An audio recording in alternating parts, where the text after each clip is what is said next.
Hi everyone, welcome back to our channel. Today recipe పల్లీలు, బెల్లం, నువ్వులు తో కలిపి ఒక రెసిపీ చేస్తున్నాను. రైస్తో పల్లీలు, బెల్లం, నువ్వులైతే నువ్వులు పల్లీలు దోరగా వేయించి మనకు రెడీమేడ్గా బెల్లం పౌడర్ దొరుకుతుందండి. అదైతే నేను తీసుకొని ఉడుకుతున్న అన్నంలో వేసిన తర్వాత పల్లీలు, నువ్వులు కలిపి మిక్సీ పట్టాను. ఆ మిక్సీ పట్టిన నువ్వులని ఉడుకుతున్న రైస్లో వేసి కలపాలి. కలిపిన తర్వాత తగినన్ని పాలు పోయాలి. చూస్తుంటే మాత్రం భలే అనిపిస్తుందండి. పాలు పోసి లాస్ట్కు యాలకుల పౌడర్ వేసి కలపాలి. వావ్, చాలా బాగుందండి. మా అమ్మ అయితే చాలా బాగా చేస్తుండే.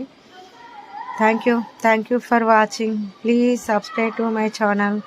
చైల్డ్హుడ్ మెమరీస్ అండి ఈ స్వీట్ రైస్. Thank you.